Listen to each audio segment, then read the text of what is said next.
everybody. My name is Chameleon, and today I have a very special guest. I have my friend, the witchiest person that I know. This is Jonathan Woods. Jonathan is one of the best people that I can, bring into the light in the realm of the community of and for some of you who are, wondering what is it like to be in 2021 or I think Jonathan has a lot of expertise in this area where I lack, which I would love to bring in more people from all types of different cultures and religions and spiritual belief systems. And I just thought Wicca was something that was really interesting to me and something that I kind of practice on my day-to-day. And I have written down a couple of different questions for Jonathan. Jonathan, if you'd like to introduce yourself and kind of give your background. And the first question here, to kind of get into that is, who are you and what got you into Wicca? Oh my goodness. Okay. Kai, thank you so much for having me on your podcast. This is so exciting. Well, guys, my name is Jonathan Woods, and I've been a practicing Wiccan and a witch for about 16 years or so. I went from being raised Southern Baptist to being an atheist to being a practicing witch. So that's if you look at the map there, it doesn't really make a whole lot of sense when you look at it like that. But here I am. Now, for some people, getting into Wicca, do you have any myths that you'd like to debunk? Oh my goodness, yes, there are so many myths. Okay, have you seen The Craft, the movie The Craft? Right. I love that movie. I think that is a fantastic movie, but it is just a movie.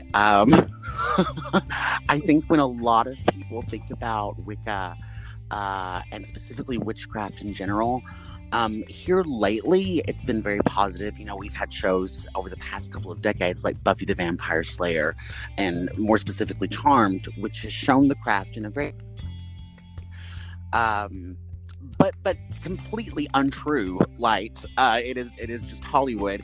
And we for the longest time we have Hollywood to thank for depicting witches as people who worship, Satan or the devil, or like the green-faced witch type standard. Right. And the thing is, whenever I have people talk to me and ask me about that question, I'm like, well, do you worship the devil? The devil is a Christian concept, so there's absolutely no way that Wiccans worship Satan because we don't believe in Satan.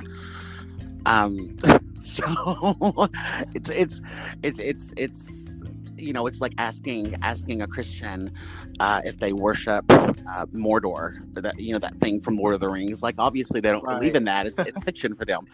So Wiccans don't believe in the devil, so that we are not devil worshippers.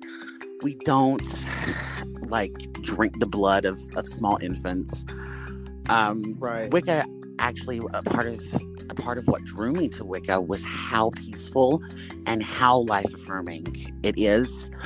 One thing that I really love about my spiritual beliefs is that Wiccans, we really like to coexist with people. If you're Christian, that's great. If you're atheist, that's great. If you're Buddhist, fantastic. We respect all religions and we respect all people, no matter what their religion is. That's fantastic. Now, as far as, some of the things that, we were talking about, debunking myths, have you ever had somebody what is the weirdest questions that you've gotten from the weirdest question? Oh my gosh. So Kai, we live in the same area. Kind of the southern part of the country, which is very much the Bible Belt. There are so many weird questions that I get. I've been asked if I dance naked under the full moon. I have I've been asked if I've done blood sacrifices, if I hex people. And the fact of the matter is, I think a lot of people, what they don't understand about Wicca is that you can be Wiccan and not be a witch, and you can be a witch and not be Wiccan. So while there may be some witches who do blood sacrifices and who do put hexes on people, Wiccan witches specifically, we do not believe in harming anything. As a matter of fact, we don't have a 10 Commandments or anything like the Christians do, but we do have one rule, and we call it the Wiccan Rede, and it says, and it harm none, do what you will, meaning do whatever you want to do, just don't hurt anyone, including yourself.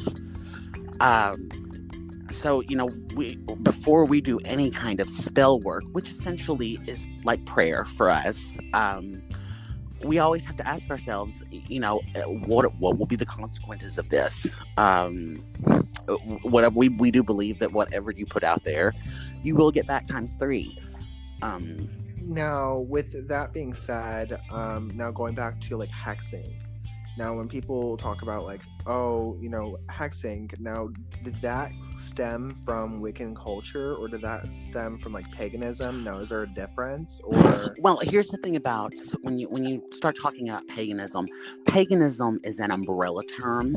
There are a lot of different belief systems that fall under the pagan umbrella. I know in modern society, pagan is anything that's not part of the big 3: Judaism, Christianity, and Islam. Everything outside of that is considered paganism. So, Druidism is paganism. Right. Wicca is also a pagan belief system. It's a fairly young spiritual belief system. It came about in the 1950s. It was discovered, not I say discovered like it's, we discovered Mars, but we, but a man named Gerald Gardner over in Britain, when the witchcraft laws were finally repealed in the early 1950s, up until the 1950s, you could still go to prison for practicing witchcraft in England. Wow. I mean, and I know that was on the books for centuries, and it was finally repealed in the 50s. And Gerald Gardner was like, you know what? I'm going to write a book about my spiritual practice and my practice of being a witch. And the book is called Witchcraft Today. And it's still available. It's a little dated, but still available. So witchcraft kind of went mainstream in the 1950s and beyond because of Gerald Gardner. So the belief system in Wicca is based on what most Wiccans call the old ways, which are pagan beliefs, reverence to nature and this connectedness that we all have with one another, and a lot more emphasis is put on the goddess than on the god. Right. It's very we kind of take a step back from the patriarchal spiritual viewpoint that Christianity did. Not that there's anything wrong with that. We do acknowledge, at least I acknowledge, that the goddess that I worship is the exact same energy as the God that the Christians worship.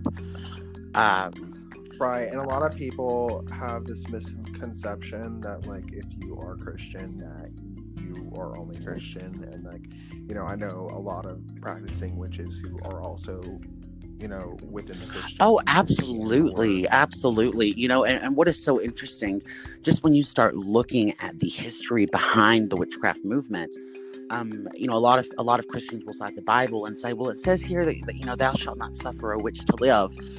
But when you look back at the translations of the Bible, the original word wasn't witch, but poisoner. Thou shalt not suffer a poisoner to live. And King James, the King James version of the Bible, King James made a lot of edits and changes to suit his needs as king, and that was one of the things that he changed in order to validate the Inquisition of witchcraft, and witches look back on that long period of history, and we call it the Burning Times. And a lot of people think that just because it's 2021 now, that's something that happened in the past. But persecution is still a thing. And I know that persecution is a thing for all people.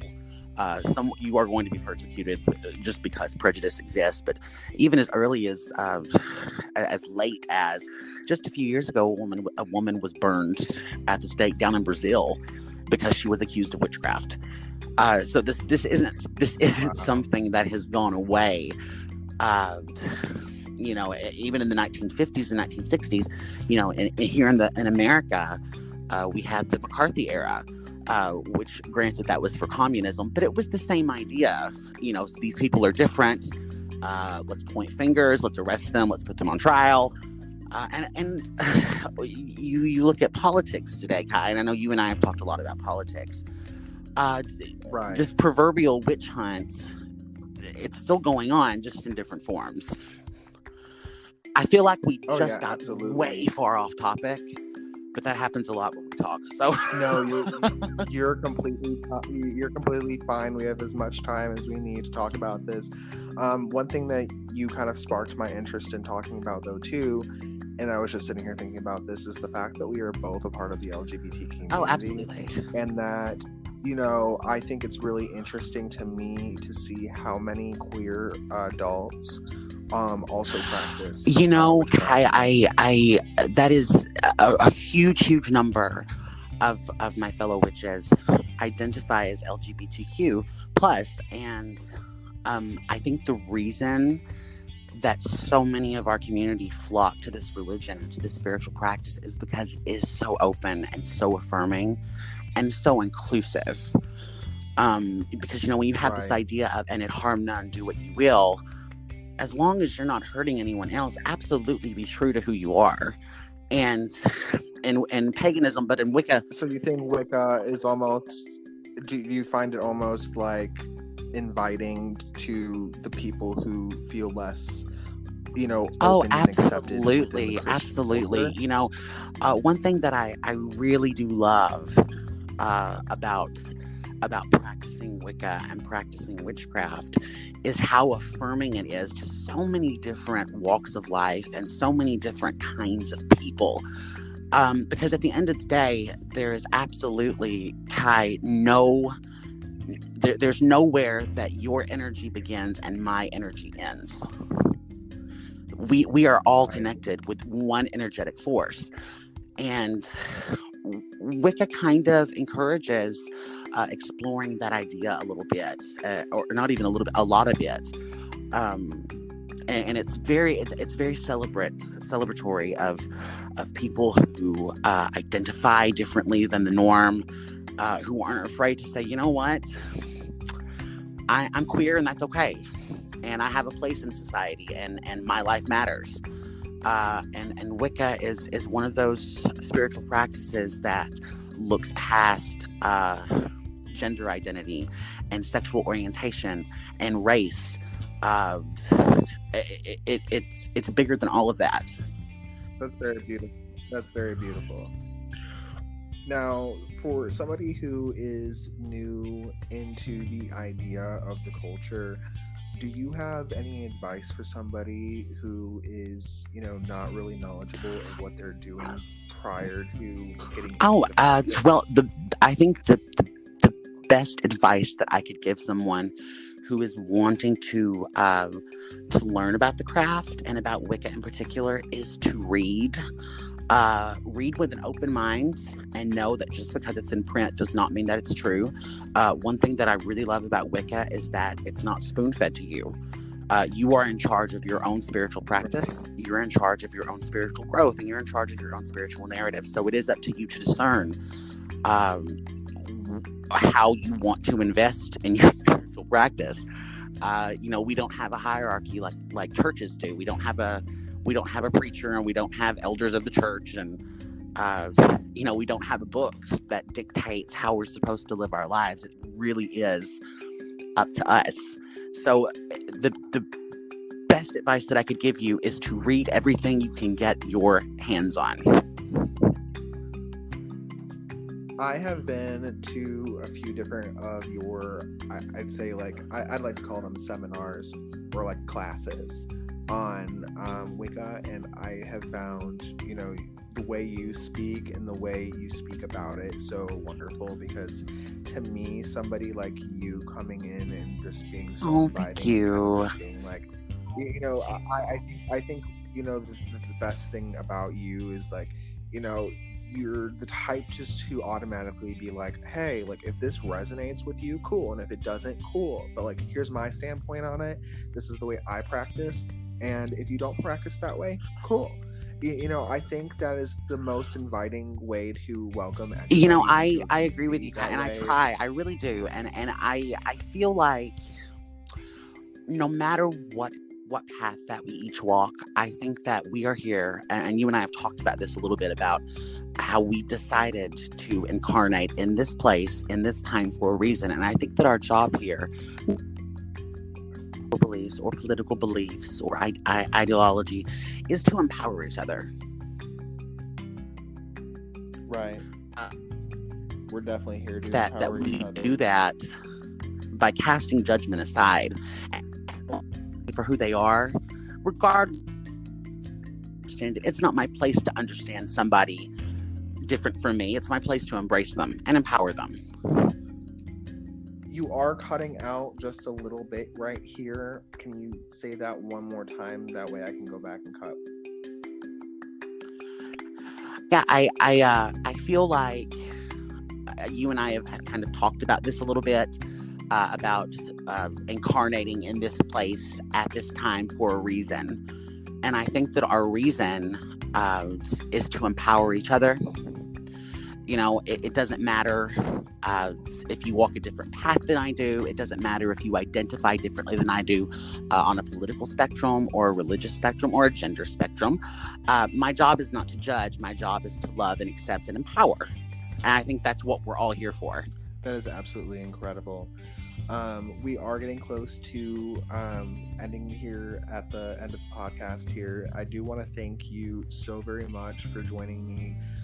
And I was just curious, where can we find you as far as, your, page? I know that you have a Happy Wiccan Life on Facebook. Yeah. I'm on Facebook. You can look me up on there, Happy Wiccan Life. Or you can go to my blog. It's www.happywiccanlife.com. And I write little blog entries about everything. It started out as a blog spot for me to write about Wicca, but I've kind of started writing about everything, like politics and recipes and just whatever kind of. It's just like an explosion of me on the blog. I'm sorry. You're also writing a book right now, correct? Oh yes, I'm writing a book. It's actually called Happy Wiccan Life, A Witch's Guide to Joyful Living, and it's not me trying to convert people to Wicca.